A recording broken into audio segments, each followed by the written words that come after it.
Começamos. Começando, então, esse webinar da Associação Psicanalítica Virtual, Associação Psicanalítica Internacional, o seminário virtual que há de novo neste mundo em câmbio. Esse é um conversatório com Janine Puget e Yolanda Gampel. Buenos días, buenas tardes, buenas noches a todos e bom dia a todos no Brasil. Meu nome é Ana Rosa Scheidt-Trachtenberg, da Sociedade Brasileira de Psicanálise de Porto Alegre, Brasil, ou Ana Chait, para los queridos colegas de mi primer casa psicoanalítica, la Asociación Psicoanalítica de Buenos Aires, APEBA. Es una gran satisfacción estar en el día de hoy para abrir y mediar este seminario con dos prestigiosas y revolucionarias psicoanalistas, Janine Puget y Yolanda Gampel. El honor es mío, pero mi alegría seguramente representa a un gran número de colegas y amigos que nutren por Janine y Yolanda, por sus ideas e ideales, profundo respeto y admiración.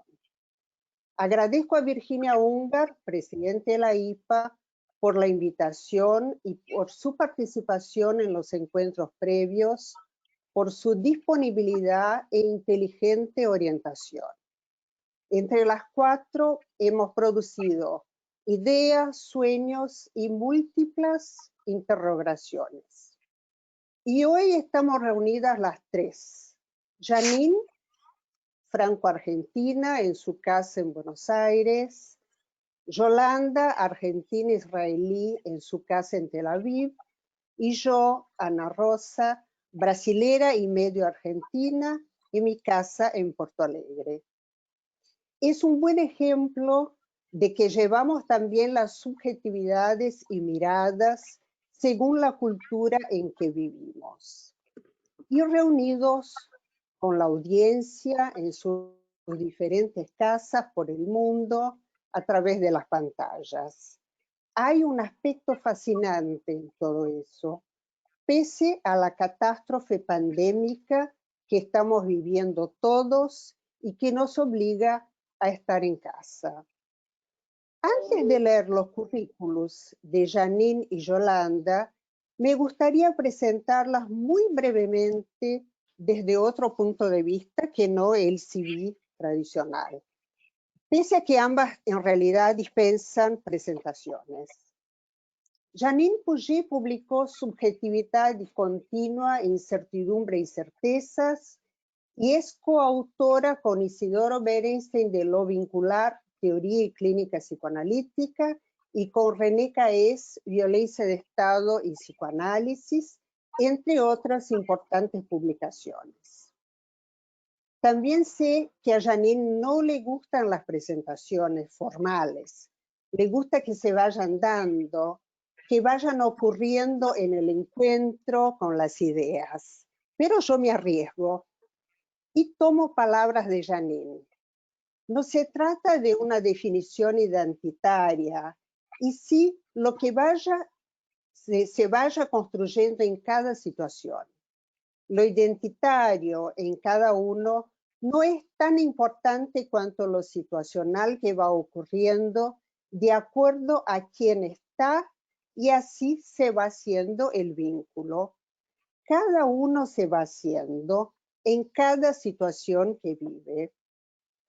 En una selección, por supuesto, muy incompleta, a modo de telegrama y un tanto aleatoria, me gustaría compartir mi visión personal a la Janine que nos cambió con sus ideas innovadoras. El psicoanálisis vincular, el efecto de presente, la fuerza de la diferencia, la genialidad, la sorpresa, la lógica del exceso, el mundo entre dos o más otros, la subjetividad múltiple, la subjetividad social, la violencia social, la escucha de lo nuevo en cada encuentro la insubordinación a la exclusividad de lo histórico, pulsional, intrapsíquico, entre muchos otros puntos.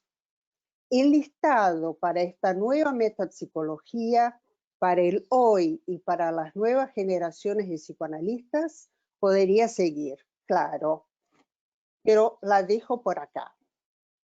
Muchas gracias, Janine, por enseñarnos a usar el verbo en el gerundio, a descolocarnos y por abrir a lo nuevo que va surgiendo a cada vez, a un tal vez. Bueno, y ahora me toca hablar de Yolanda. ¿Cómo hablar de Yolanda? Esta importante psicoanalista que tanto nos ha dado y nos da. Haciendo una difícil y apretada selección, también telegráfica, de las múltiples aportaciones de Yolanda Gampel, no puedo dejar de mencionar dos conceptos, a mi entender, paradigmáticos. Son ellos: identificación y transmisión radioactiva y objeto tesorificado. Son los más transparentes y elucidativos, sin duda, cuando intentamos entender los fenómenos transgeneracionales posteriores a la Shoah. Su gran preocupación con la violencia y la subjetividad social, bien como su trabajo con niños palestinos e israelíes, la hace referencia cuando pensamos en el psicoanálisis que va más allá de lo intrapsíquico en sesión. Yolanda dijo hace poco tiempo: ¿qué posición debería adoptar el psicoanalista ante el dolor social que es inevitablemente transmitido en la sesión psicoanalítica? Los hechos dejan hondas marcas en el individuo y en la historia colectiva que yo denomino marcas radioactivas. Son huellas dejadas por el dolor social, dijo Yolanda. Gracias a vos también, Yolanda, sepa que su libro, Esos padres que viven a través de mí, traducido en 4 idiomas, inspira una y otra vez a psicoanalistas, tanto jóvenes cuanto maduros, a reunirse, estudiarlo y producir nuevas ideas. Y para hoy tenemos novedades. Las invito en un ratito a escucharlas, a Janine Puget y Yolanda Gampel, a charlar acerca de qué hay de nuevo en este mundo en cambio. El mundo que habitamos cambia y a veces de manera acelerada, vertiginosa, haciendo difícil acompañar y dar cuenta de estos movimientos con modificaciones clínicas y teóricas. La catástrofe humanitaria en el mundo que el mundo está atravesando deja a descubierto algunas fallas del sistema que organiza las relaciones entre los humanos, pero también ha generado un gran interés para revisar criterios que se creían sólidos y seguros. Se producen nuevas miradas, observaciones y reflexiones en un intento de descubrir qué hay de nuevo en esta situación actual y cómo ello ingresó en nuestra práctica cotidiana. Janine Puget y Yolanda Gampel van a conversar sobre distintos temas, tales como las novedades en el vocabulario, la noción de la temporalidad, de la inmediatez, en la que el presente tiene un efecto inesperado y que a veces acarrea el intento de regresar a lo de antes. También conversarán acerca de cómo incide el aislamiento en los vínculos y nuestra relación con la incertidumbre, entre otros temas. Bueno, ahora les voy a leer, antes de explicarles un poquito de cómo va a funcionar. Yolanda Gampel es PhD, profesora de la Facultad de Ciencias Sociales Departamento de Psicología y Programa de Psicoterapia Avanzada, Escuela de Medicina de Sackler, Universidad de Tel Aviv. Profesora asociada invitada de la Universidad de París, Nanterre.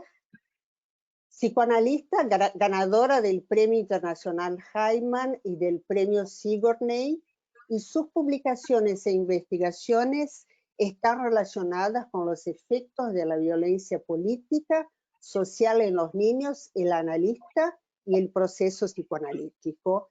Y queda por decir que Yolanda es miembro titular con función didáctica de la Sociedad Psicoanalítica de Israel. Janine Pouget es médica psicoanalista, miembro titular de APDEVA, IPA y FEPAL, profesora emérita de USAM, Premio Sigourney en el 2011, doctora honoris causa de la Universidad de Buenos Aires y la Universidad de San Luis. Sus publicaciones están relacionadas con la función del psicoanalista, la subjetividad social, psicoanalista en situaciones extremas, ética y psicoanálisis, psicoanálisis vincular, de pareja, familia y grupo, la violencia social y el terrorismo de Estado. O sea que tenemos 2 premiadas por mérito y reconocimiento por sus aportes al psicoanálisis, y esto es un gran honor para todos nosotros. Bueno, yo quería explicar un poquito, antes de pasarles la palabra, que la audiencia puede hacer preguntas, ¿no? Primero van a hablar, conversar entre ellas dos, 30, 40 minutos aproximadamente, y la audiencia puede ir mandando desde ahora preguntas por el costado, ¿no? Encontrarán un recuadro titulado Preguntas en la parte derecha de la pantalla. Si desea hacer pregunta, por favor escriba en este recuadro. Puede publicar sus preguntas durante todo el curso del seminario, desde el principio, con el objetivo de poder realizarles a los panelistas la mayor cantidad de preguntas posibles. Les pedimos, por favor, que sean breves, o sea, preguntas sintéticas. Por favor, recuerden que las preguntas no serán contestadas hasta que la primera parte se concluya.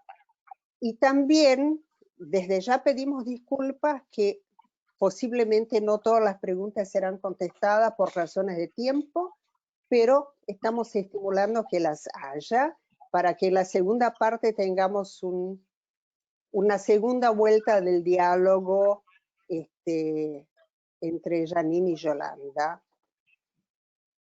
Bueno, me parece que pueden empezar. Sean bienvenidas Janine y Yolanda. Janine en Buenos Aires, Yolanda en Tel Aviv. Bueno, vamos a contarles, primero quiero agradecer a Ana Rosa esa excelente presentación, que por más que no me gusta, de todos modos me gustó escucharla. Y desde ya a Virginia Ungar, que es la que promovió este título, este webinar, nos ayudó a ponerle un título que me parece que es muy acorde a lo que queremos hacer. Les queremos contar que vamos a hacer más bien un conversatorio entre Yolanda y yo, es decir, que como un encuentro, queremos que este webinar sea un encuentro como uno de los muchos encuentros que tenemos a lo largo de todas nuestras vidas. De cada encuentro nace algo diferente a lo que uno imagina previamente. Y ese algo es justamente lo importante de la vida, de que se produzca algo desde la diferencia entre las dos, en este caso Yolanda y yo, o entre el público que nos está escuchando. Y sin que nunca sepamos exactamente qué es lo que promovió la producción de algo novedoso, porque partimos del supuesto que estamos todos influenciados por múltiples influencias invisibles que hacen a nuestra lógica, nuestra constitución subjetiva siempre en movimiento. También queremos decirles que vamos a poner el acento en algo que suponemos que es común a una gran parte del mundo actualmente, aunque por supuesto en cada parte del mundo cada uno produce cosas propias a ese especial situación que da el lugar que uno habita, pero que pensamos que afecta, tenemos algo en común, y por común le damos un sentido especial, que no es común de semejantes, sino común de diferentes, y que de esa gran diversidad nace por momentos cosas muy creativas, y en otros momentos grandes luchas e incomprensiones, guerras, odios y dificultades de seguir juntos. Vamos a dedicarnos, porque suponemos desde ya, tanto una como la otra, que todo esto está modificando nuestra visión de la sesión analítica, y el vocabulario psicoanalítico está siendo influido por todo esto que estamos hablando. Por lo tanto, suponemos que se va modificando, pese a que ofrece muchas resistencias cuando un vocabulario científico, en un vocabulario científico se producen modificaciones. Pero hay que aceptar que la pandemia nos obliga a movernos de las sillas cómodas en las que estamos, en general trabajando, y produce efectos que nosotros vamos a recoger. Es así que estamos con Yolanda, nada más que observando algunos términos que se han pasado del vocabulario diario a pasarlo, y trataremos de ir pasándolo al vocabulario científico. Entonces vamos a ir recogiendo maneras de hablar, algunas palabras, algunas partículas que hacen al lenguaje común, para hacerlas ingresar en el vocabulario científico analítico. Por ejemplo, una pavada, por ejemplo, que es cuando uno se encuentra con alguien y dice, ¿qué tal? ¿Cómo estás? Y, ¿cómo voy a estar con lo que está pasando? O si es entre profesionales, ¿cómo te va con el trabajo? ¿Tenés trabajo? Y sí, más o menos, bueno, a lo mejor menos que antes, pero bueno, no sé lo que va a pasar en el futuro. Capaz que no, capaz que sí.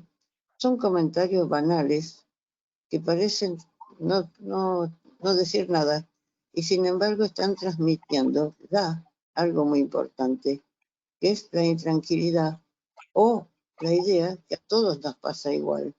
Cuando uno dice, ¿qué tal? ¿Cómo estás? Y bueno, ya sabes, no se entra a discutir o a afinar el oído para ver en qué caso o en qué situación particular está cada uno para contestar, bien, pero vos ya sabés. Es decir, se ve que en el fondo de la mente de mucha gente hay una especie de universal, que estamos todos impactados por lo mismo. Y desde ya estamos recibiendo efectos que provienen tal vez de un mismo estímulo, pero que nos afecta absolutamente a cada uno en forma diferente. Pero como es muy difícil aceptar, como ya lo dije antes, esas diferencias, se unifica, o sea, desde que es más o menos lo mismo lo que le pasa a uno y lo que le pasa a otro. Bueno, ahí tal vez Yolanda tiene ganas de intervenir, porque... Tengo ganas de intervenir. Sí. Pienso que es empezar a pensar también todo lo que nosotros usamos y aprendimos dentro del psicoanálisis de otras maneras. Y no solamente el encuentro, como dijiste muy bien, Janine, el encuentro es dos personas que se encuentran y no saben lo que va a pasar. Y lo que va a surgir va a ser algo nuevo y diferente cada vez. O sea que ningún encuentro es lo mismo.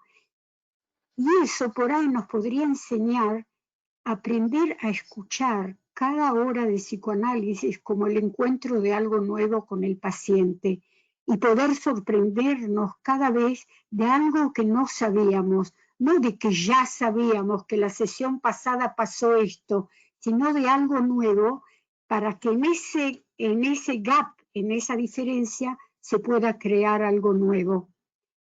Y por eso pienso que nosotros usamos, al pensarlo y al conversarlo juntas, la cuestión del vocabulario que fuimos creando como un diccionario de términos que se usan diariamente en las sesiones y también no en las sesiones.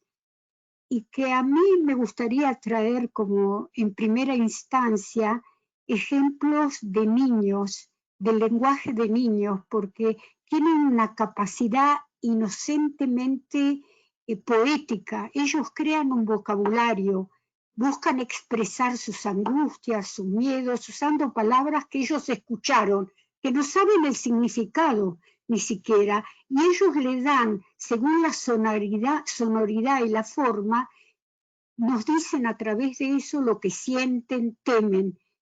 Una palabra que representa sensaciones, percepciones, miedos, justo para definir su malestar.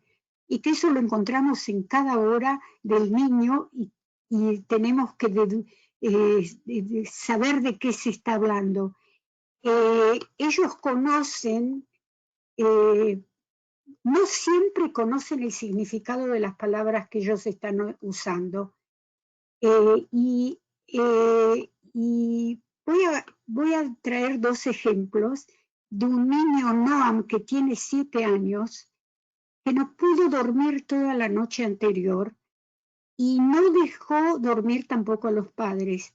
Cada vez que ponía la cabeza y cerraba los ojos, le aparecía un extraterrestre. Y bueno, los que tienen chicos saben que en este momento hay un montón de extraterrestres, cada uno tiene su historia y aparecen en televisión. Y el papá se sentaba al lado de él y el niño le contaba qué extraterrestre con su nombre apareció y cuál era su historia, cuál era su biografía y las cosas terribles que él hacía. Se tranquilizaba, volvía a poner la cabecita en la almohada y aparecía otro extraterrestre. A la mañana,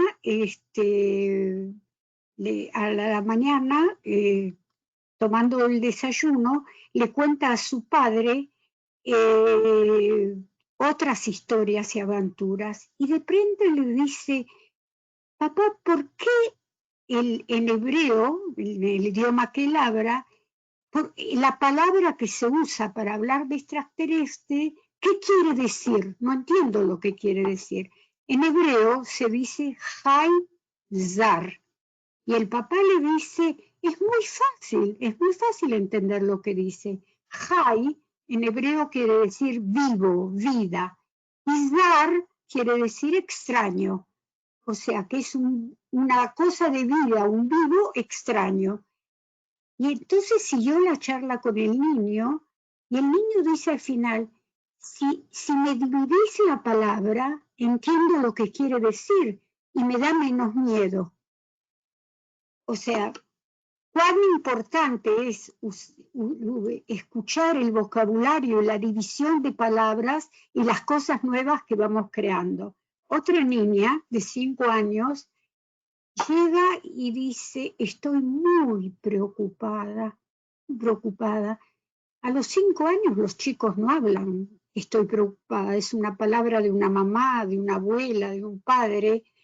Y entonces le pregunto, ¿por qué estás preocupada? Y porque es el fin del mundo. Le digo, ¿y qué es el fin del mundo para vos? Ella contesta, todos van a morir. O sea, no habla de la pandemia, pero habla de la angustia que ese state of mind que alrededor de ella le hace sentir.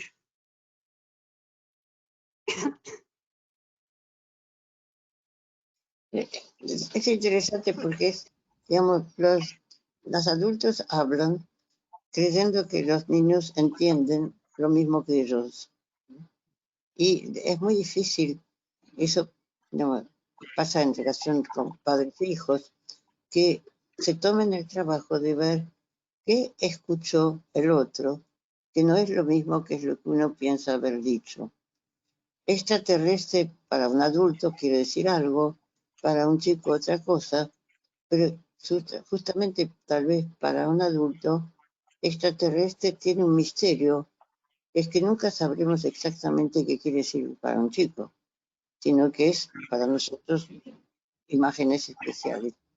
Entonces, esto sería una cuestión que espero que acá en este momento pase, que los términos que nosotros estamos usando en la vida cotidiana y estamos pasando al vocabulario psicoanalítico, aunque sean los mismos que otros que están investigando o hablando de la pandemia, que esos otros no digan que lo que decimos es lo mismo que dicen ellos. En muchas conversaciones, cuando uno habla de algo, emplea un término, la otra persona dice, ah, sí, lo entiendo porque es lo mismo que pensé yo. Ahí uno diría se acabó la comunicación. Entonces, sí, los términos que ahora vamos a ponerles el acento, son probablemente los parecidos o los mismos en la letra que los que escriben acerca de la pandemia que salen todos los diarios, en todos los cosas por internet, etcétera, van a emplear la misma palabra, van a decir, no, pero entonces estamos hablando de lo mismo. Y en verdad no, porque algunos lo emplean para investigar algo de psicoanálisis, algo del parapsíquico, de las relaciones entre las personas, de cómo funciona el mundo, de cómo surge la violencia. Cada uno lo expresa a su manera, o qué tipo de pasado se reactiva a partir de este presente. Pero cada uno de esas mismas palabras va a ser algo diferente. Nosotros lo único que vamos a pretender hacer acá es hacer algo a nivel de metapsicología, a nivel de hacer ingresar algo que no estaba en el vocabulario científico. Así que cuando nos oigan recalcar ciertos conceptos, piensen que dónde los vamos a insertar, en qué mapa, en qué cartografía vamos a hacer entrar esos términos. Por eso creo que el marco de la clínica, como recién decía Yolanda, los analistas tienen que aprender a escuchar. Lo mismo pasa en una reunión científica. Hay que aprender a escuchar en qué marco está hablando el otro para poderlo encuadrar donde corresponde. Hace muchos años, por ejemplo, todo esto que estamos hablando tiene efectos en la clínica, sin duda. Y uno de los efectos en la clínica, en su momento con Isidoro Bernstein, concebimos o pensamos que era necesario incluir, era la idea que el analista no solo es receptor de transferencias y creador de contratransferencias, sino que el analista es un sujeto otro que tiene su idioma, su manera de pensar y escuchar al paciente, que muchas veces cuando interviene, interfiere en el relato coherente que el paciente quiere, usa para conectarse con nosotros. Y en ese momento nos dimos cuenta que pensar la sesión solamente en tanto activador de transferencia y contratransferencias eludía un aspecto que era el analista como otro, el analista en su alteridad, el analista sujeto de una relación en la que su hablar interfiere siempre en lo que dijo el paciente. Interfiere quiere decir que no le permite seguir coherentemente con el relato pensado. ¿Vieron esas conversaciones en que en las parejas o alguien habla y empieza a hablar algo y el otro lo quiere interrumpir, dice? Deja, yo termino de hablar y después hablas vos. Bueno, nosotros pensamos que eso es no escuchar. Un encuentro es escuchar e interferir. Un análisis también, el analista interfiere y van creando, analista y analizando, un tema, un discurso es el discurso que se produce en ese momento entre ellos, justamente porque el analista intervino, no interpretó, sino que intervino para ir creando un relato común. Y eso fue nuestra idea con Yolanda. Y cuando nos pusimos a pensar el encuentro de hoy, cada una tenía su idea y fuimos modificando los textos de cada una y guardando cada una también alguna particularidad que era la de cada uno de nosotros. Entonces, Janet, sí, dale. si me permitís, me gustaría agregar a todo lo que vos estás diciendo, a recalcar otra vez la cuestión del encuentro como una cosa novedosa y de sorpresa, y el valor excepcional de una conversación, o sea, también con el paciente. O sea, que en este momento no solo damos una interpretación, hacemos una interferencia, pero también podemos preguntar qué es que el otro piensa en este momento, que puede ser muy diferente de lo que nosotros pensamos. Y, por ejemplo, nosotros ahora nos encontramos con el gran encuentro con lo virtual, con la sorpresa y la angustia que altera tanto al psicoanalista como al paciente, y que nos hace aprender a hacer una conversación y escuchar qué es lo que dice el otro y preguntarle qué es lo que él significa cada vez para él. Esto puede, como dijiste, activar experiencias emocionales anestesiadas por el dolor que sufrió, algo que se congeló, pero tiene un valor en este momento que es diferente. Y me gustaría agregar, si pensás que es el momento, un ejemplo de un joven científico con una carrera brillante. Después de casi 3 meses de trabajo por Skype, durante el cual había en el diálogo algo que no fluía, había algo atascado en el diálogo, un malestar que finalmente trae a sesión. Él sabe que todos los medios de comunicación virtuales que usamos pueden ser detectados y sabidos. Dice, no es que lo que yo estoy diciendo es un secreto terrible que a la gente le interesa escuchar, pero yo no me siento libre para asociar, porque siento todo el tiempo que alguien otro me puede escuchar. Pero no quiero dejar el tratamiento, no quiero dejar de venir, no quiero perder la oportunidad que me brinda este espacio y que ahora me trae problemas. Y entonces me propone que en vez de hacerlo por Skype, lo hagamos por teléfono, solo 20 minutos cada vez, o lo que él puede aguantar en decir lo que él siente, 20, 25 o 15 minutos. A la sesión siguiente dice que se sintió muy aliviado en poderme proponerlo y que yo acepté esa proposición. Habló por teléfono con su padre y le contó lo que hizo y que estaba contento que lo pudo decir. El padre le dice que esto le recuerda cuando él y su mamá se divorciaron y él tenía 5 o 6 años y la mamá no los dejaba ver a los chicos, él hablaba con los hijos por teléfono. Y que cuando hablaba con él por teléfono, la mamá levantaba el tubo del otro lado y entonces el chico se callaba la boca porque no podía, él se callaba la boca porque no podía decir lo que quería. Entonces él le dice al papá, yo no me acuerdo de eso, pero cuando me lo decís pienso que es.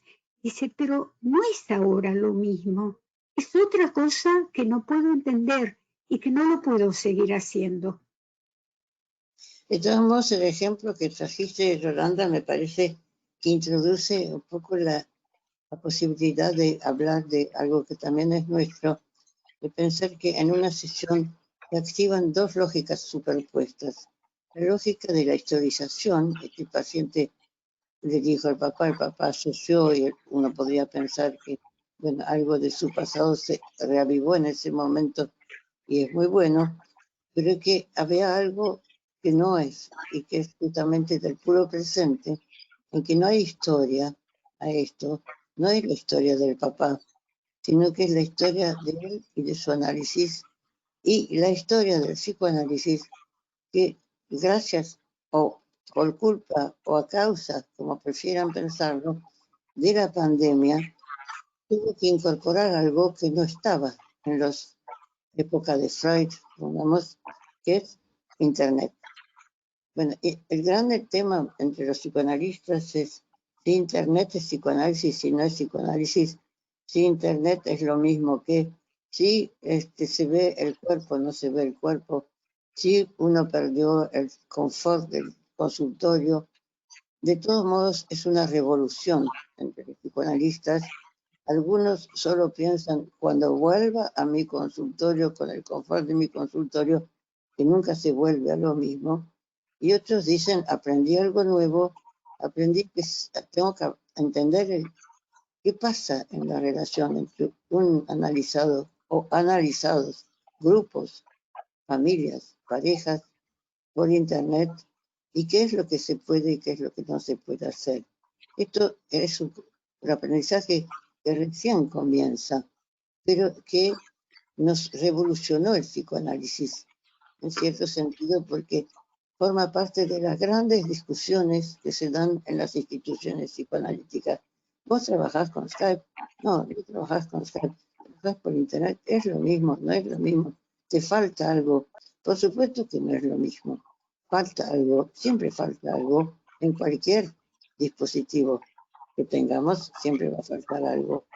Pero entonces, es el momento de decir, va a ser el momento en que uno podría decir, puede ser que sirva, tal vez sirva, no sé si va a servir, veremos. Esas pocas palabras, el puede ser, tal vez, no sé, veremos, me parece que es un poco el corazón o el alma de lo que estamos queriendo transmitir. No sabemos qué va a pasar, pero sí sabemos que ha pasado algo y que no nos podemos sentar en la misma silla que antes y que necesitamos crear nuevos conflictos.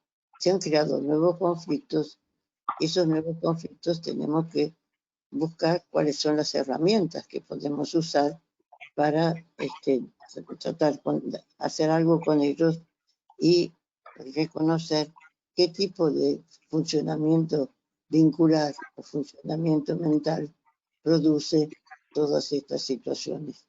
Entonces tal vez sea el momento de ir viendo, bueno, qué es lo que aprendemos y cómo, desde dónde partimos para aprender. Entonces, lo primero que sabemos es que apareció un nuevo temido o anhelado, una novedad temida y anhelada. Todos puede ser que queremos que pasen cosas nuevas, pero a veces dicen, un poco nuevas sí, pero no tanto, no nos molesten tanto. Entonces, veamos el otro tema que también nos preocupa a Yolanda y a mí, es saber si esto es una mera crisis, como puede haber sido muchas cosas de las situaciones traumáticas, que se puedan leer en vocabulario trauma, con todo lo que se ha escrito acerca de los traumatismos, o desde una lógica acontecimental que justamente abre al no sé, a que un pasado ya no, pero el presente y el futuro tampoco sabemos. No sé si hoy llegaremos a una definición. Tampoco nos importa, creo, Yolanda, que no nos importa definirlo hoy, pero sí saber que si es una lógica acontecimental es muy temprano para saber realmente si es un acontecimiento y qué es lo que nos autoriza a seguir siendo analistas en esta situación actual. Eso lo veremos. Lo que quisiera agregar, cuando vos citaste que los analistas critican que si no hay presencia corporal es como si el cuerpo no existiera, la mirada, la voz, el perfume, todas esas cosas, pienso que el cuerpo está muy presente, porque por ejemplo, con pacientes míos, más de una vez gente joven que no está en la casa o que está en el trabajo o que en la casa no tiene un lugar para poder hablar privadamente por Skype o por Zoom, busca rincones diferentes y nos muestra diferentes espacios de vida del cuales nosotros no tenemos idea y que nos muestran aspectos de cómo usar el espacio, el cuerpo, el que no lo escuchen, el que sí lo escuchen, los olores. Es increíble todo lo que vamos descubriendo. Como que en las primeras sesiones, empezaban las sesiones mostrando lo que era su casa, su pieza, su lugar que él tenía. Eso también es el cuerpo del niño, es el espacio de él y es el espacio donde él vive, que nosotros no conocíamos y empezamos a conocer. O sea, hay que pensar si el conocerlos deja de ser psicoanálisis. Entonces, exacto. Esto es un punto nodal, ¿no? Sí. Porque justamente eso, digamos, Freud hizo bien cuando al principio, en esa época, él se quiso aislar del mundo exterior porque necesitaba no distraerse. Pero hoy en día, ¿seguimos pensando que no nos tenemos que distraer? ¿O qué pasa si nos distraemos o miramos lo que creíamos que era pilar para ser psicoanalista? No conocer, por ejemplo, un aspecto de la vida del paciente, porque si no conocerlo nos llevaba a la acción, a la actuación. Entonces, tal vez llegó el momento, no sé qué te parece, Yolanda, que empecemos a recalcar algunos términos, de lo que llamamos el vocabulario. Y la idea de crear un nuevo vocabulario psicoanalítico, como no nos queda tanto tiempo, capaz que es bueno empezar. Una de las palabras bastante común en este momento es referir el malestar como cansancio. Y bueno, estamos cansados. ¿Cómo no te va a cansar estar atendiendo por internet? Eso ya lo comenzamos a decir. Pero entonces algunos dicen, por ejemplo, yo trabajé bien, pero al final del día estoy agotado, no doy más. Yo le pregunto a esa persona que dice eso, ¿y qué pensás del cansancio? ¿Qué es el cansancio? Bueno, es evidente, porque con todos los estímulos que tenemos y con todo el esfuerzo que hago para fijar la atención con el paciente por internet, viendo la casa, viendo gestos de él, etc., ¿cómo no me voy a cansar? Quiere decir que uno se siente abrumado por la cantidad o la abundancia de mensajes y no tiene cómo contabilizarlo o no tiene cómo transformarlo, no sabe qué hacer con ello y transformarlo en algo que se puede usar, ¿no? Es decir, agregaría eso también. Lo que cansa muchísimo es la incerteza, que al principio se pensaba que esto iba a ser un mes y medio, y que cada vez se prolonga y cada día sabemos menos lo que va a pasar mañana, y que invertir la flecha del tiempo y volver a antes, no sé si es posible por ahora. Eso también cansa muchísimo, porque es como que no tenemos que inventar alguna ilusión para poder seguir adelante. Y entonces eso trae aburrimiento, porque está pasando algo extraño. No podemos abrazar al otro, no podemos tocar el cuerpo del otro, no se puede salir a todos los lados.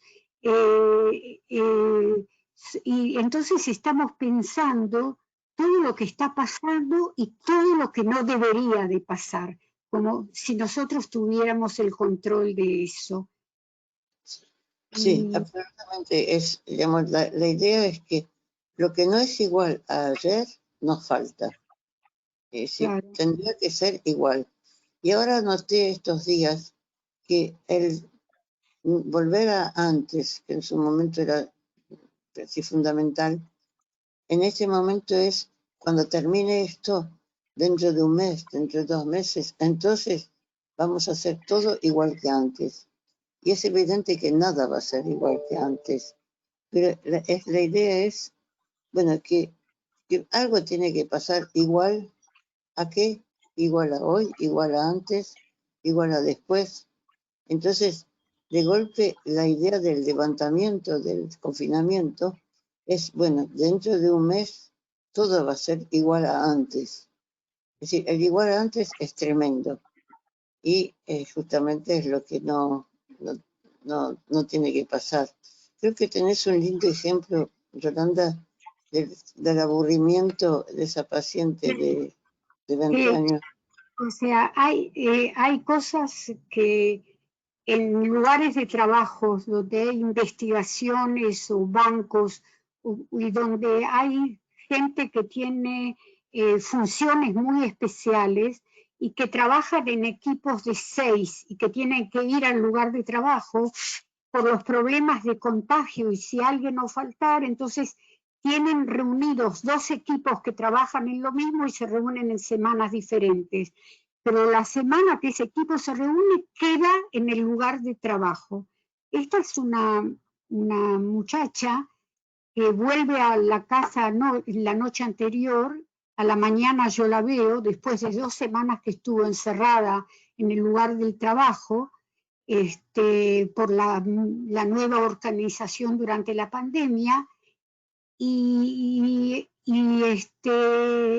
entonces si me dice, no tenía pensamientos suicidas cuando entré a mi casa, pero sentía la sensación que quiero apagarme, como apago el computador y salgo del trabajo.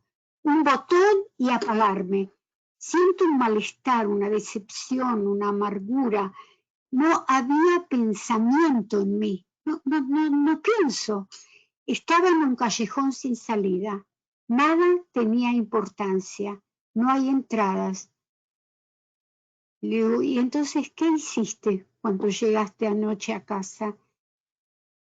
Me sentí así, me teñí el pelo, me bañé, me perfumé, tomé un rico café y me empecé a sentir mejor. Y salí a caminar en mi ciudad y me sentí mucho mejor y empecé a pensar. Bueno, ese es otro ejemplo muy lindo para ver que Muy lindo ejemplo. Lindo ejemplo. Janine y Yolanda, va llegando el momento de las preguntas. Pero espera unos minutos, Sí, aunque sea. sí, por supuesto.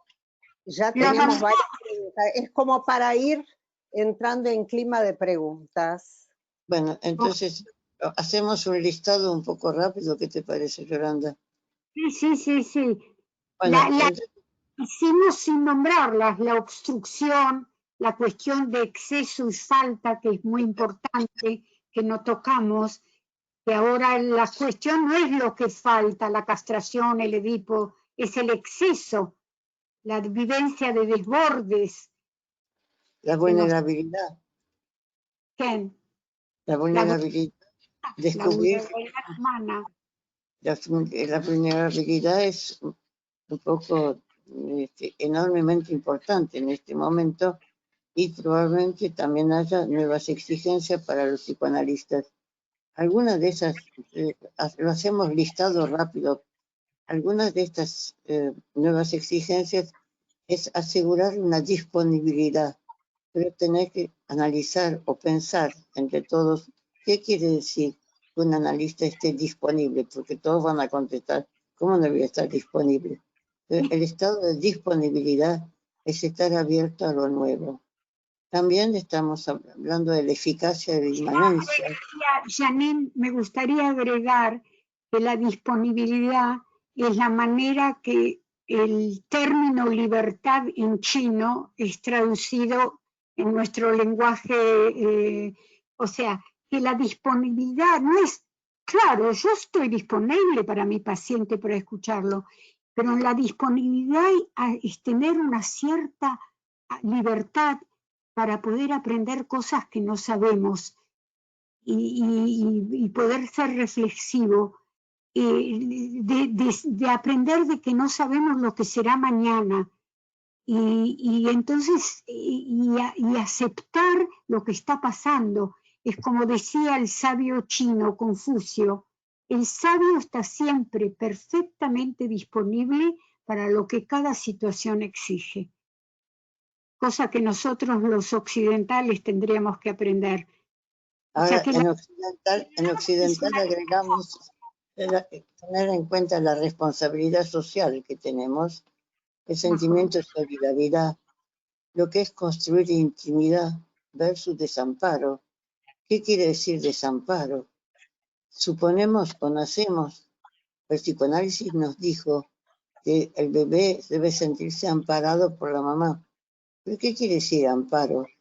Tenemos también que volverlo a pensar, porque uno podría decir que el COVID nos desamparó, pero ¿de qué nos desamparó? El otro tema es que tenemos en carpeta, es la idea de que se han derrumbado muchas paredes de los encuadres fijos. Que se derrumben no quiere decir que no sirven más, pero quiere decir que ya no están en el mismo lugar en que tenían antes. Después, bueno, la política no... ¿Qué les parece si en el medio de las preguntas que probablemente tocarán algunos puntos, complementan el vocabulario tan instigante, así damos lugar, yo miro el reloj también, damos lugar a que sigan el diálogo, pero incluimos a la audiencia. ¿Qué les parece? Mira, nos parece bien en el sentido de que nos limita, pero para eso estás. Es decir, el encuentro de hoy hace que nosotros podemos tener ganas de hablar 2 horas más, pero no darlas. Entonces podríamos decir, como dicen muchas conferencistas, si tuviera tiempo diría, bueno, pero no tiene tiempo. Hay que aceptar el marco que nos propone este webinar, que es excelente, con lo cual hace falta dialogar con el público, con lo cual estamos de acuerdo. Bueno, qué bien. ¿Está bien, Yolanda, también? ¿Sí? Sigamos. Yo hablé en nombre de Yolanda también, ¿no? Dale. Bueno, ya tomé mi sorbito de agua. Voy a leer 2 preguntas. Una de ellas, más profundamente, creo que lo que dicen apunta a que la relación de las cosas y las emociones con las palabras no tienen un lazo indeleble, es básicamente convencional y en sesión ese punto puede ser la sede de novedades y rupturas y debería ser desconstruido. ¿Estarían de acuerdo? Otra cuestión que les voy a leer. No, pero vamos a hacer un comentario de esta. Me parece una muy buena pregunta, porque dice que depende del lazo, o sea, de lo que hace uno con el otro, como hacen 2 otros para relacionarse. O sea que cada contexto tiene a su manera, con su color y con su nota, lo que se dice. O sea que no se puede unificar. Ajá. Dale, la otra. Una otra. ¿No piensan que en muchos casos, justamente por no saber, temen lo que pasará y tienden a pararse y la incertidumbre los aplasta? Creo que esto viene junto con otra pregunta que vino en portugués. Yo voy a tratar de traducirla. ¿Les parece que hoy, en la situación de pandemia, el psicoanalista puede también, en su angustia y amenaza de muerte, como estamos todos viviendo, tendría más dificultad de neutralidad en su contratransferencia y proyectar su angustia? Es una pregunta. Yo esa pregunta diría que no tiene mucho que ver con lo que estamos hablando, porque por supuesto partimos de la idea que el analista nunca es neutro. Esto es una historia muy vieja, de que no tiene actualidad, que el analista impone su propio significado, sí, por supuesto. El problema ahí, que es muy complicado y muy candente, es si el analista con sus opiniones políticas su manera de pensar el mundo, sus ideales y su ética, influye sobre su manera de escuchar al paciente. Y desde ya que sí, ¿cómo no va a ser? Porque el analista es sujeto. El asunto del analista neutro creo que es una ilusión que en su momento fue muy útil para Freud y para el discurso de los análisis, pero que hoy en día para mí es insostenible. Ahora que se proyecte, el analista proyecte en el paciente y que haya mecanismos de identificación proyectiva e introyectiva que funcionan permanentemente desde ya. Pero no confundamos a los pacientes. Todo lo que nos pasa no es que lo proyectaron, no es que me crearon, sino que yo tengo otra idea y la paciente tiene su idea y yo otra idea. Entonces, esas son las lógicas superpuestas. Hay un aspecto en que hay juegos identificatorios de distintos tipos, pero hay otro nivel de relación en la que son dos otros que piensan cada uno lo suyo y no existe la neutralidad. No sé qué pensar, Yolanda. Yolanda, pero está muy bueno para poder aclararlo, Janine. La pregunta me parece muy bueno para aclararlo. Ojo que yo no estoy criticando la pregunta, estoy diciendo que gracias a la pregunta uno puede seguir el diálogo. Perfecto. Porque es muy común que uno piense, me dijo que no. Yo no dije que no. Yo dije que gracias a esa pregunta surge un tema que es olvidado del psicoanálisis. Yolanda. Yo pienso, o sea, nosotros trabajamos y Janine fue la iniciadora del concepto de mundos superpuestos y de los muros que caen. Nosotros construimos la sesión psicoanalítica 4 paredes, cerrado en horario determinado, 4 veces por semana, todo está muy bien construido. Y que durante muchísimos años acá en Israel podíamos construir eso, pero de repente había una guerra, una explosión que era enfrente de mi casa o enfrente de la casa de mi hijo. Mi paciente entraba y decía, la explosión, ahora escuché en la radio, la explosión es en esta calle, en la misma calle que vive el hijo de esta paciente, que yo no sabía, y mi hijo, y no puedo comunicarme. Entonces ahí cayó un muro desde afuera y las dos, la paciente y yo, estamos en un mismo mundo. Y entonces toda la cuestión es cómo no es una proyección, no es una introducción, cómo aceptamos la situación de este momento, de este presente, y cómo lentamente después construimos otra vez la pared para cerrarla y poder seguir trabajando. Pero no somos neutrales. O sea, ser neutrales, no vivir en el mundo, todos los analistas vivimos en este mundo. Hoy en la pandemia, ¿somos neutrales? No, todos tenemos miedo.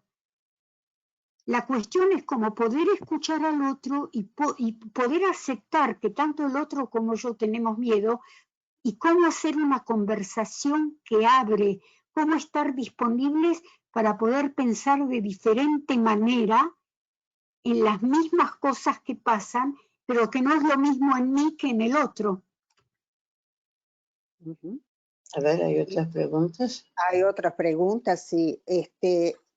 Si pudieran profundizar brevemente cómo las lógicas de la historización y del acontecimiento de las sesiones se juegan en este nuevo contexto online de la pandemia. Y otra pregunta es, el ejemplo de Yolanda del chico que cree que todo el mundo se va a acabar, ¿no podría ser el de un adulto?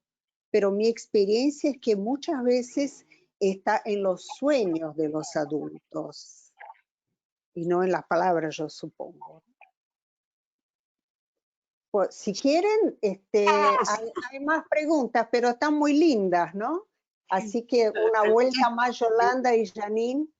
Las preguntas están muy buenas, pero lo de brevemente, que nos piden que digamos brevemente todo esto es medio complicado.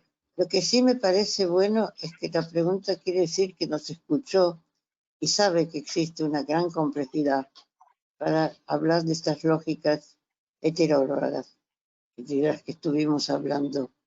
Entonces, también es lindo que haya surgido la pregunta de si es de niños o de adultos, si los adultos sueñan lo fin del mundo y los niños lo dicen, y si el fin del mundo del niño es lo mismo que el fin del mundo del adulto. Ahí contesta vos, Yolanda. ¿Qué te parece? Yo pienso de que es un poco poder aceptar que el análisis, y especialmente lo vemos en niños y también lo vemos en adultos, el psicoanálisis es algo que trae un montón de complejidad y un montón de fluidez, y que al mismo tiempo somos personas que vivimos el presente y que cada uno tenemos un historial muy grande. ¿Cómo lo vemos ahora? Un chico puede traer el miedo como lo trajo esta nena, pero lo pudo hablar. Y entonces la analista no le va a interpretar que son miedos de dormirse de todos, lo va a pensar con ella, ¿por qué se le ocurrió esto? ¿Qué escucha ella de la radio, de la televisión, sobre la corona? ¿Qué sabe? O sea, lo va a poner en este presente. Y aunque no va a resolver el problema del miedo, el hecho que lo pudo hablar hace una transformación silenciosa, que la niña se tranquiliza y a la otra sesión puede seguir hablando de otras cosas. Un adulto lo puede traer por un sueño, y al hablar de ese sueño y recuperarlo como los miedos que él está teniendo y qué es lo que le está pasando ahora, también le trae de repente una transformación silenciosa que no vemos, que lo tranquiliza en ese momento, que le da la posibilidad de seguir pensando y que le da la posibilidad de crear en su sitio y lugar donde él vive algo nuevo y creativo, inclusive al hablar con sus hijos o al hablar con sus alumnos. A ver, ¿qué más? Bueno, a ver, hay una pregunta acá. Entonces, ¿debemos hacer ajustes al encuadre durante esta pandemia como respuesta a los cambios y siempre analizarlo junto con el paciente? Tengo pacientes adultos que les molesta ver directo a la cámara, adolescentes que prefieren mantener la pantalla apagada, pero que siguen igual de conectados por el audio. Esta es una pregunta. Parece que es muy interesante. Espera un minuto, Ana Rosa. Me parece muy interesante porque habla de ajustes. En realidad, yo no diría que es ajustes, sino que es, bueno, que el hecho analítico, el que se produzca un momento en el que pasa algo en un análisis, no depende de si le gustó venir con la cámara, sin la cámara, con esto, con lo otro, sino con algo que se produce. Y los analistas piensan que hay esa famosa palabra encuadre, que dice todo de una época, ¿no? Encuadre es sólido. Encuadre es algo que tiene paredes, puertas, etcétera, y que hoy no podríamos hablar de encuadre, sino de situaciones. Lo que no quiere decir que haya ciertas modalidades que no definen el hecho analítico, el que se produjo un momento analítico, sino que es cierta comodidad para los encuadres, como que hoy tenemos que tener toda esta organización para poder conectarnos y producir ideas. Pero los analistas, cuando descubrieron el encuadre, que después fue tomado por otros y usado de maneras muy ricas y muy importantes, quedó como que eso definía un análisis. Entonces, una cosa es descubrir un instrumento más, y otra decir que ese define el análisis. El análisis se define, no sabemos cuándo. Cuando de golpe pasó algo que uno dice, uy, esto pasó algo en una sesión, esto es análisis. Ajá. Yolanda, ¿querés? Sigo pensando en aquellas transformaciones silenciosas que ocurren y que vamos descubriendo a través de ellas cosas nuevas. No siempre sabemos cómo pasó. Y que como Anzié decía, el inconsciente está en todas partes y lo podemos encontrar en la entrada del consultorio, a la salida del consultorio, o si nos encontramos con nuestro paciente en un cine. O sea, el inconsciente está ahí y el trabajo y el acto psicoanalítico no se define solamente, nos ayuda a definirlo por si hacemos 4 veces, 5 veces, todo en un encuadre determinado, o si podemos pensar diferentes encuadres teniendo en cuenta ese acto psicoanalítico que podemos hacer y que va a parecer como una transformación y que no siempre es porque ajustamos dijimos esta intervención, esta interpretación, o ajustamos como se ajusta algo, una mesa que la pata se salió de ella. A eso puedo agregar incluso más. Es interesante que a veces un hecho analítico no sucede entre analista y paciente. Puede suceder entre dos amigos, con alguien que tiene ya la vivencia de lo que es un análisis y que dice, uy, el encuentro que tuve me dijo tal cosa y me cambió la vida. Bueno, me cambió la vida, no lo hacemos todos los días.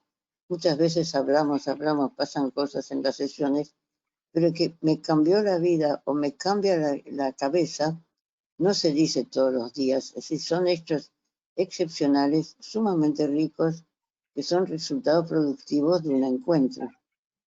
Y otras veces los analistas dicen, por ejemplo, uy, mi paciente lo encontré en el mercado, en el supermercado, y no sabía qué hacer con él. Y bueno, ahí no hay mente psicoanalítica. Todo esto nos va a llevar a pensar cuál es la esencia del psicoanálisis. Sí. ¿Dónde está? Si está afuera, adentro, con ventanas cerradas, con puertas cerradas, con reglas muy justas, o de otras maneras que también podemos vivirlo. O sea, ¿qué es la esencia del psicoanálisis? Y no es una sola cosa.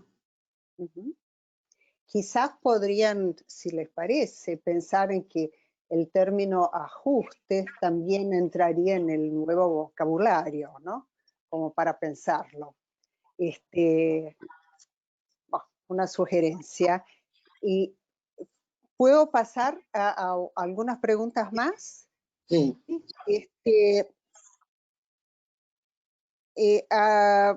Una de ellas, yo voy a leer 2 o 3 juntas, si me permiten. Una es, ¿qué piensan sobre la posible nueva inserción del psicoanalista en las organizaciones no psicoanalíticas para ayudar a pensar lo social? Es una pregunta. Y esto, por otro lado, una pregunta, ¿cómo podemos ver entonces, no desde un lugar de falta, sino de ganancia, estos encuadres online? ¿Cuál es la relación que hacen entre desamparo, pandemia y APREQ? Que se junta con una pregunta anterior, ¿cómo podrían explicar la antigua noción de repetición con la idea de lo nuevo que aporta la pandemia? Son algunas de las preguntas que, si tienen, son muchos temas, seguramente. Yo tomo un poco la primera, que es lo social. Yo creo que los analistas, espero que no se ofendan todos, no sabemos bien qué quiere decir lo social. Primero hay que definir qué tiene que ver, qué es la subjetividad social. Hay quienes dicen que somos sujetos sociales desde que nacemos. simplifican el problema, porque entonces no hay algún estímulo especial o sentido o significado especial que tiene que ver con la pertenencia a un conjunto, a lo que es lo social, y se asimila o se asemeja a lo que es la subjetividad singular, la subjetividad vincular. Entonces, para que un analista intervenga en medios no psicoanalíticos desde su conocimiento, primero tiene que tener la humildad de saber de qué se trata, qué herramienta va a usar. Muchas veces la gente que trabaja con grupos, que también yo he trabajado mucho con grupos, creemos que sabemos lo que es. Pero lo social tal vez es lo que estamos tratando de hacer ahora. Y decir, bueno, ¿qué vocabulario, qué es lo que se emplea, qué es tipo de subjetividad que nace, van haciendo en todo momento en lo que somos sujetos sociales? Entonces, si puede ir ahí y si puede ir con cierta interés en averiguar qué quiere decir social para cada uno de los ambientes en los que le piden intervenir, sí, seguramente el psicoanalista tiene la posibilidad de ir pensando junto con otros. Pero tiene que ir pensando junto con otros, no a explicarles que se les estimuló la pulsión de muerte, por ejemplo, se estimuló a tendencias agresivas, etcétera, porque eso no creo que sea trabajar socialmente. Eso es un aspecto. La otra que querés contestar vos, Yolanda. Lo que quiero agregar a lo que vos decís, que los psicoanalistas a veces vamos a conquistar países para ser psicoanalistas y sociedades psicoanalíticas sin tener en cuenta quién son la gente que vive en ese país, cómo piensa, cuál es su historia, cuál es su antropología, cuáles son sus pensamientos y fantasías, y si no venimos como misioneros y le imponemos nuestras teorías.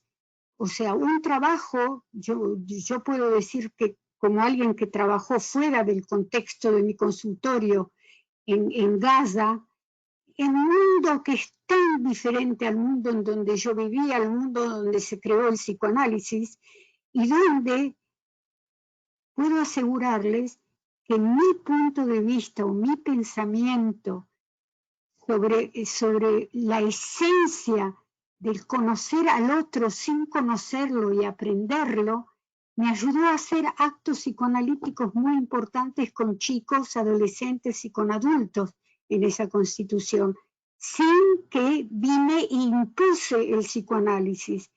A Gaza vinieron muchos psicoanalistas del mundo, especialmente de Estados Unidos, que vinieron a hacer la conquista y decían, nosotros hacemos psicoanálisis en Gaza. No hacemos, nosotros pensamos para poder ver qué es lo que pasa y cómo usar lo que sabemos con todo lo que esta gente sabe de un psicoanálisis que no sabe que se llama psicoanálisis, del que tenemos que aprender. Está bueno. Me olvidé la tercera pregunta que Sí. La tercera pregunta, a sí. ver. No, recién leíste 3 seguidas y contestamos a una. Bueno, que fue una de las primeras en realidad, No. para la antigua noción de repetición con la idea de lo nuevo que aporta la pandemia. Está bueno, muy buena. Y después está tengo muy una buena super la pregunta porque creo que el punto nodal de la complicación de los psicanalistas, que es todo el presente es pura repetición de formación, bueno, como decía Freud, repetición, elaboración, etc. O es hechos nuevos. Es decir, ¿podemos considerar que esta situación actual es un hecho nuevo? Algunos dicen, no, es igual que la pandemia de tal momento, es igual que la gripe, no sé, etc. No, porque en esa época no existía internet, no existía muchas cosas que pasan hoy en día, que es un presente permanentemente en movimiento. Entonces, el concepto de repetición anula algo de la exterioridad y de lo novedoso de cada momento. Eso es que hemos estado insistiendo bastante, que esto es igual a. Entonces, si metaforizamos lo que acontece en relación con el mundo interior del paciente, se está repitiendo situaciones varias que tendría que ver con hostilidad, desamparo, inquietud, incertidumbre, etc. Pero si no hay que aceptar que hay cosas en nuestras vidas en que repetimos con modificación y otras veces en que estamos desprovistos y en ese caso desamparados, porque no tenemos el amparo del conocimiento previo y estamos abriendo a territorios que no conocemos. Y ahí podemos sentir que hemos perdido el amparo del encuadre estable, de la solidez, de la seguridad, y que estamos navegando en aguas borrascosas. Yo quisiera traer como lo que estamos hablando ahora, o sea, frente a lo que va cambiando, que da la posibilidad de hacer nacer, de hacer crear algo nuevo. Bion habla sobre, en uno de sus artículos, habla sobre la repetición. ¿Qué es esa repetición? Cuando él dice que cada sesión es otra cosa, y cada sesión la mira sin memoria, deseo, comprensión, etc. Y que hay algo nuevo que tenemos que descubrir. Él dice que la repetición, cuando se repite en la vida la misma cosa, significa que hay algo, que hay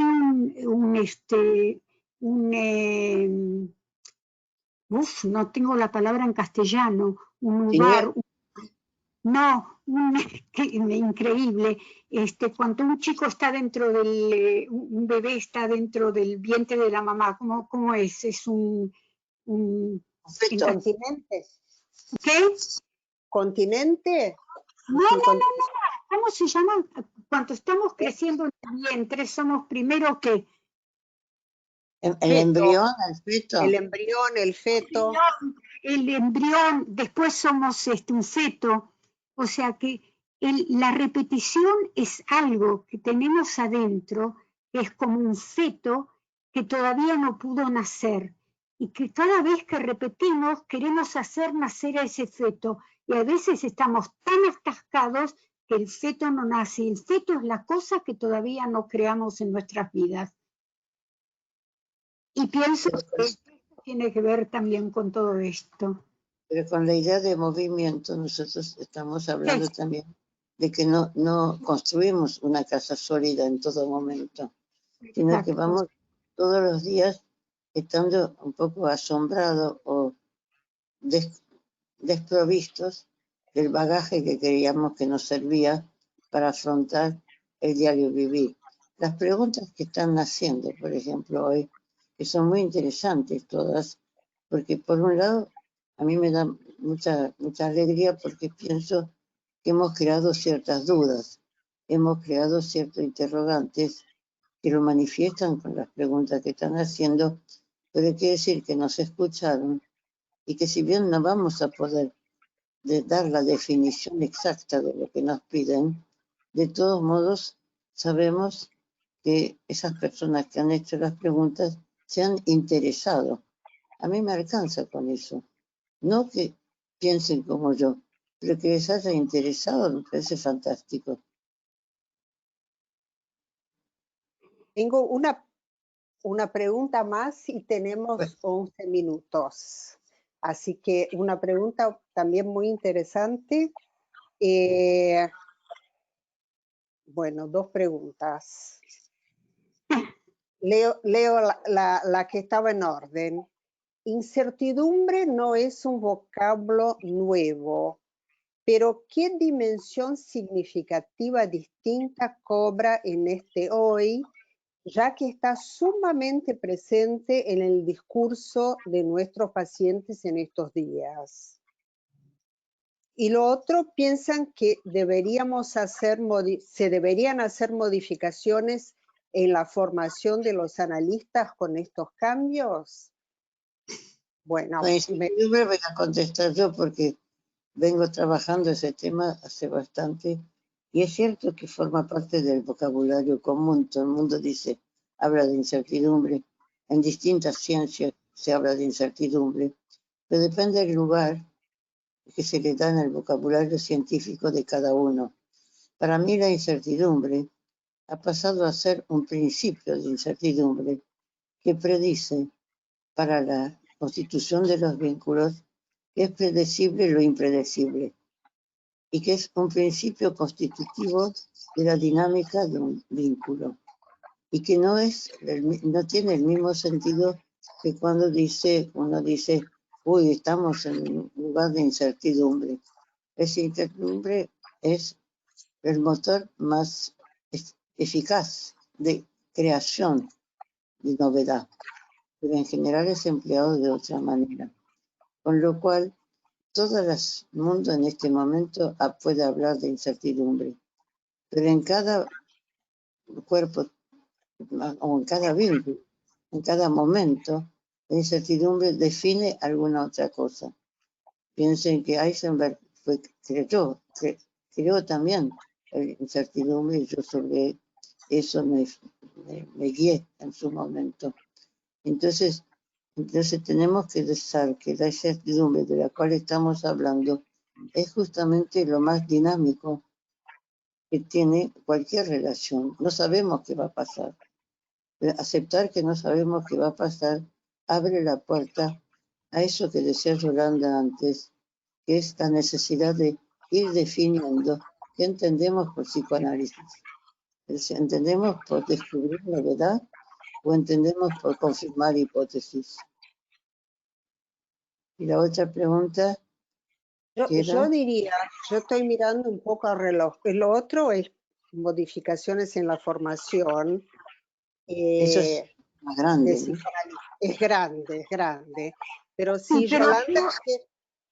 Yo quisiera decir de que, o sea, Freud fue muy revolucionario. Tuvo que luchar muchísimo para imponer sus ideas y trajo ideas nuevas. Y lo que él nos enseña con su ejemplo, que el mundo va cambiando y que nosotros tenemos permiso también de hacer transformaciones a cosas que son muy valiosas. Hay cosas valiosísimas en el psicoanálisis que aprendimos y que las tenemos que usar, pero es muy probable que la tendríamos que utilizar de otra manera y pensarlo desde diferentes lugares. No es el lugar ni de Janit ni de decidirlo. Para eso hay una gran institución que va a pensar todas estas cosas. Sugerimos que hay que pensar un poco como Freud revolucionario, como Bion revolucionario, como Winnicott revolucionario, y encontrar los revolucionarios de hoy para hacer cambiar las cosas. Ahora, es muy bueno que haya surgido esa pregunta, porque las instituciones psicoanalíticas, con todo esto nuevo que está pasando, tienen que por lo menos pensar por dónde pasa la formación psicoanalítica, que puede ser que pase por lo mismo que ya está ahora, o no, o puede ser que tenga que incluir, digamos, todo lo nuevo que está sucediendo para ir adecuando lo que pasa, por ejemplo, con los chicos en los colegios y la matemática. Los padres a veces enseñaban matemáticas a sus hijos para ayudarlos a hacer las pruebas de matemáticas en el colegio. Y después resulta que hoy en día los chicos saben una matemática que los padres no entienden ni para ningún lado de qué se trata. Entonces los chicos son los que enseñan a los padres cómo enseñar. Y los maestros que siguen enseñando como se enseñaba antes, lo único que producen es aburrimiento y desinterés.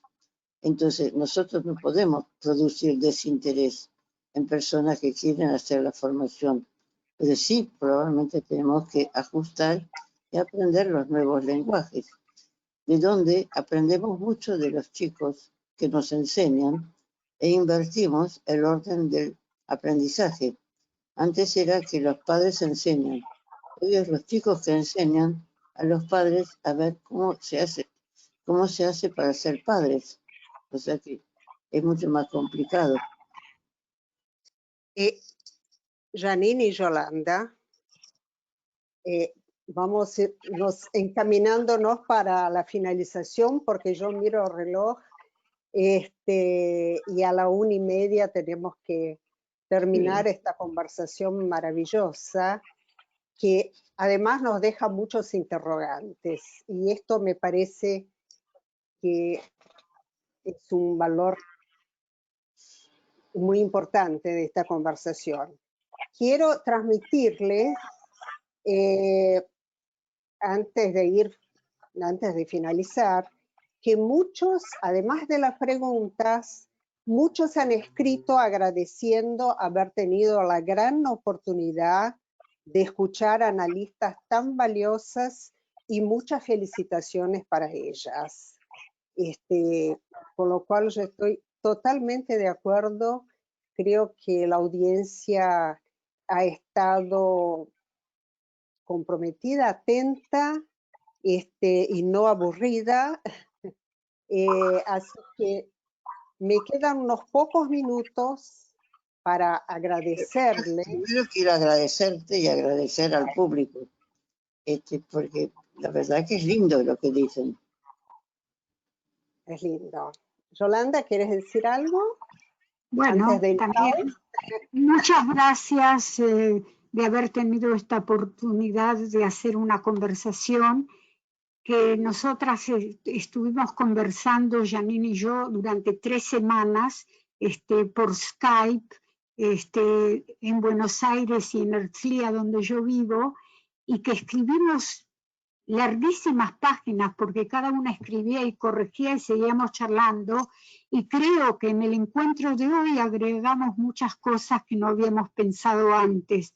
O sea que hay que seguirlo todo eso. Ana Rosa, muy agradecida a cómo nos presentaste y a cómo fuiste llevando todos estos momentos. Janine, gracias. El mensaje que queremos dejar, esas palabras es: puede ser, tal vez, no sé, veremos. Eso sería mi mensaje para el futuro, que no sabemos. Y desde ya, haber trabajado con Yolanda, una muy larga amistad, horas y horas, demuestra lo bueno que fue la propuesta de Virginia Ungar de ponernos a trabajar un tema como ese, que fue un desafío que nos encantó. Bueno, y me parece que salió muy bien. Yo agradezco haber estado acá, escuchándolas y coordinando, agradecer a Yolanda Gampel, a Janine Puget, inmensamente, creo que salió todo muy bien. Hacer un agradecimiento a la directiva de la IPA, Virginia Ungar, Sergio Nick y Hank Delavic, a los organizadores de la webinar, Silvia Weinbuch, Elena Milona, Inés Vidal, Rómulo Pedrini, Valeria Nadel. Recordar a todos que hay un programa de apoyo de la IPA a la pandemia por el coronavirus, que es el Stay Connected. Invitarlos al próximo seminario virtual en alemán, que será el domingo 30 de agosto. Yo voy a leer en castellano el título: Un nuevo malestar en la cultura, el individuo y la sociedad en tiempos de COVID-19. No me voy a animar a hablar en alemán, además porque no sé, y no me voy a confundir un poco como al principio, que no sabía muy bien si hablaba en portugués o en castellano. Y bueno, los panelistas son Liana Georgi, Joaquín Kuchenhoff, Marianne Bölleberg y el moderador es Heribert Blas. Y como último, invitarlos y